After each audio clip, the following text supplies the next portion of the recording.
श्री पार्वती जी ने कहा, भगवान आपने 17वें अध्याय का महत्व बतलाया, अब 18वें अध्याय का महत्व वर्णन कीजिए। श्री महादेव जी ने कहा, हे गिरिनंदिनी, चिन्मय आनंद की धारा बहाने वाले 18वें अध्याय के पावन महत्व जो वेद से भी उत्तम है, श्रवण करो। वह संपूर्ण शास्त्रों का सर्वस्त्र, कानों में पड़ा हुआ रसायन के सम तथा संसार के यातना जाल को छिन्न भिन्न करने वाला सिद्ध पुरुषों के लिए परम रहस्य की वस्तु है। इसमें अविद्या का नाश करने की पूर्ण क्षमता है। यह भगवान विष्णु के चेतना तथा सर्वश्रेष्ठ परम पद है। इतना ही नहीं, यह विवेकमयी लता का मूल, काम क्रोध मत को नष्ट करने वाले इंद्र आदि देवताओं के चित्त का विश्राम मंदिर तथा सनक सनंदन आदि महायोगियों को मनोरंजन करने वाला है। इसके पाठ मात्र से यमदूतों की गर्जना बंद हो जाती है। पार्वती, इससे बढ़ के कोई भी रहस्यमय उपदेश नहीं है जो संतप्त मानवों के त्रिपित ताप को हरने वाले, बड़े बड़े पातकों का नाश करने वाला 18वें अध्याय का लोकोत्तर महत्म है। इसके संबंध में जो पवित्र उपाख्यान है उसे भक्ति पूर्वक सुनो।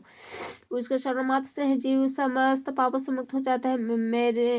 मेरुगिरी के शिखर पर अमरावती नाम वाली एक रमणीय पुरी है। उससे पूर्व काल में विश्वकर्मा ने बनाया था। उसी पुरी में देवताओं द्वारा सेवित इंद्र शची के साथ निवास करते थे। एक दिन वे सुखपूर्वक बैठे हुए, इतने में उन्होंने देखा भगवान विष्णु के दूत से सेवित एक अन्य पुरुष वहां आ रहा है। इंद्र इस नवागत पुरुष के तेज से तिरस्कृत हो तुरंत ही अपने मणिमय सिंहासन से मंडप में गिर पड़े। तब इंद्र के सेवकों ने इंद्र लोक के साम्राज्य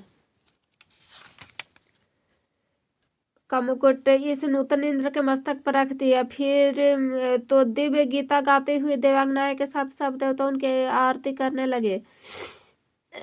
ऋषियों के वेद मंत्रों का उच्चारण करके उन्हें अनेक आशीर्वाद दिए। गंधर्वों का ललित स्वर में मंगलमय गान होने लगा। इस प्रकार इस नवीन इंद्र को उत्सव यागों का अनुष्ठान किए बिना ही नाना प्रकार के उत्सव से सेवित देखकर पुराने इंद्र का बड़ा विस्मय हुआ। वह सोचने लगे, इसने न तो मार्ग में न कभी प्याऊ बनवाए, न पोखरे खुदवाए, न ही पथिकों को विश्राम देने के लिए बड़े वृक्ष लगाए। अकाल पड़ने पर अन्नदान के द्वारा इन्हें प्राणियों का सत्कार भी नहीं किया। इसके द्वारा तीर्थ में सत्र और गांव में यज्ञ के अनुष्ठान भी नहीं हुआ है।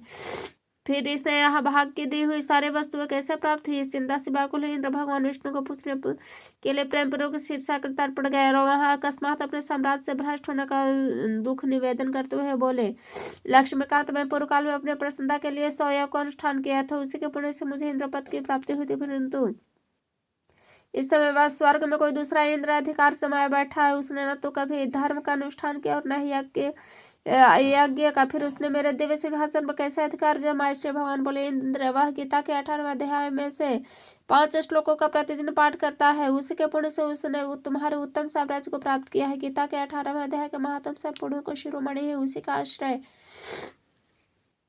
लेकर तो तुम भी अपने पद को स्थिर हो सकते हो। भगवान विष्णु के वचन सुनकर उस उत्तम उपाय को जानकर इंद्र ब्राह्मण के वेश बनाए गोदावरी के तट पर गया और उन्हें काली का ग्राम नामक उत्तम पवित्र नगर देखा, जहाँ काल का भी मर्दन करने वाला भगवान कालेश्वर विराजमान है। यही गोदावरी तट पर एक परम धर्मात्मा बैठे थे जो बड़े ही दयालु, वेदों के पारंगत विद्वान थे। वे अपने मन को वश में करके प्रतिदिन गीता के 18वें अध्याय का स्वाध्याय किया करते थे। उन्हें देखकर इंद्र ने बड़े प्रसन्नता के साथ उनके दोनों चरणों में मस्तक उठाया झुकाया। उसने 18वें अध्याय को पढ़ा। फिर उसी जगह पुण्य से उन्होंने विष्णु का सायुज्य प्राप्त कर लिया। इंद्र आदि देवताओं का पद बहुत ही छोटा है। यह जानकर वे परम हर्ष के साथ उत्तम वैकुंठ धाम को गए। अतः यह अध्याय मुनियों के लिए श्रेष्ठ परम तत्व है। पार्वती, 18वें अध्याय के इस दिव्य महात्म का वर्णन समाप्त।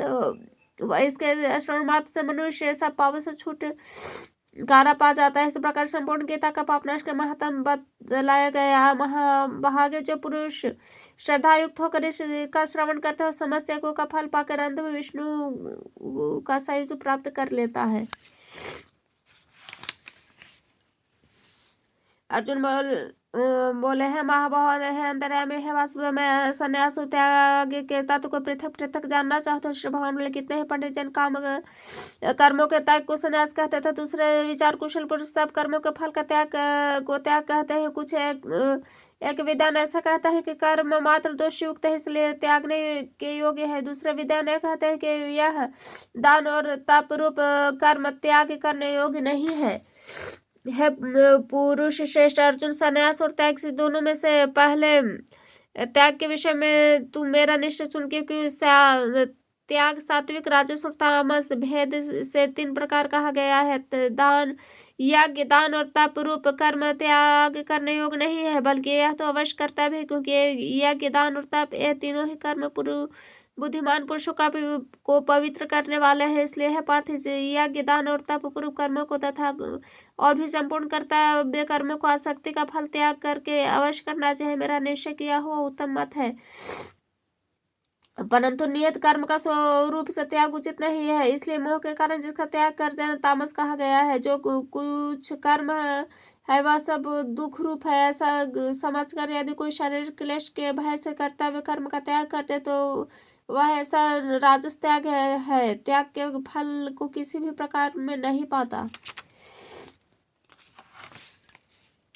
है अर्जुन, जो शास्त्र विहित कर्तव्य करना कर्तव्य से भाव से आसक्त फल का त्याग करके किया जाता है वही सात्विक त्याग माना गया है। जो मनुष्य अकुशल कर्म से द्वेष करता हुआ कुशल कर्म में आसक्त नहीं होता वह शुद्ध सतगुण से युक्त पुरुष संशय रहित बुद्धिमान सच्चा त्यागी है, क्योंकि शरीरधारी किसी मनुष्य द्वारा संपूर्णता से सब कर्म का त्याग करना किया जाना शक्य नहीं है। इसलिए जो कर्म फल का त्यागी है वही त्यागी है, वह यह कहा जाता है। कर्म फल का त्याग करने वाले मनुष्य के कर्मों का जो अच्छा बुरा मिला हुआ है ऐसे प्रकार के फल मरने के पश्चात अवश्य होता है, किंतु कर्म फल का त्याग करने वाला मनुष्य के कर्मों का फल किसी भी काल में नहीं होता है। महाबाहो, संपूर्ण कर्मों के सिद्धि के लिए 5 हेतु कर्मों का अंत करने के लिए उपाय बतलाया गया है। शास्त्र सांख्य शास्त्र में कहा गया है कि इसको तू मुझसे भली भांति जान।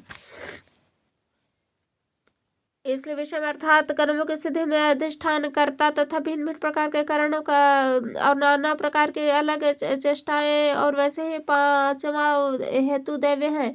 मनुष्य मन वाणी और शरीर से शास्त्र अनुकूल अथवा विपरीत जो कुछ भी कर्म करता है उसके 5 कारण है, परंतु ऐसा होने पर भी जब मनुष्य अशुद्धि बुद्धि के कारण इस विषय में यानी कर्म के होने से केवल शुद्ध स्वरूप आत्मा को कर्ता समझता है, मलिन बुद्धि वाला या अज्ञानी अर्थार्थ नहीं समझता। जिस पुरुष के अंतःकरण में मैं करता हूँ ऐसा भाव नहीं है तथा जिसकी बुद्धि सात्विक पदार्थों में कर्म में लिप्यमान नहीं है वह पुरुष संपूर्ण लोगों को मारकर भी वास्तव में नहीं मारता वह और न पाप में ही बंधता है। ज्ञान ज्ञाता ज्ञान ज्ञेय 3 प्रकार की कर्म प्रेरणा है और कर्ता करण तथा क्रिया 3 प्रकार के कर्म संग्रह है।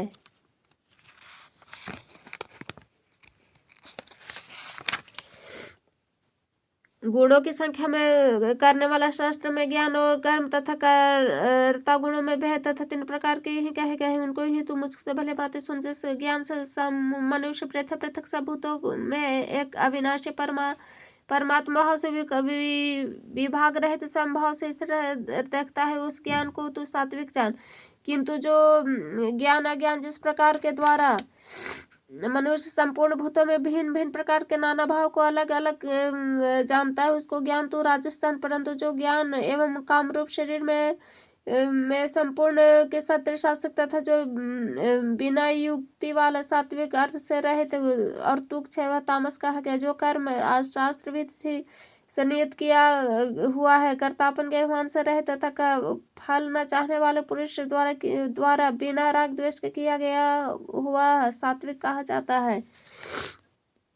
परंतु जो कर्म बहुत प्रेम से युक्त है तथा भोगों को चाहने वाला तत्पुरुष द्वारा अहंकार युक्त पुरुष द्वारा किया गया हुआ राजस कहा गया। जो कर्म परिणाम हानि हिंसा और सामर्थ्य को न विचार कर केवल अज्ञान से आरोप किया जाता है वह तामस कहा जाता है। जो कर्ता संग रहता अहंकार से वचन बोलने धैर्य और साहस युक्त तथा कार्य के सिद्ध होने न होने से हर्ष शोक आदि कार्यों से रहते सात्विक कहा गया है। जो कर्ता शक्ति से युक्त कर्मों के फल को चाहने वाले और लोभी तथा दूसरों को कष्ट देने के स्वभाव वाला अशुद्धाचार्य और हर्ष शोक से लिप्त वह राजस कहा गया है। जो कर्तायुक्त शिक्षा से रहित, घमंडी, धूर्त, दूसरों की जीविका का नाश करने वाला तथा शोक करने वाला, आलसी और दीर्घसूत्री वह तामस कहा गया है।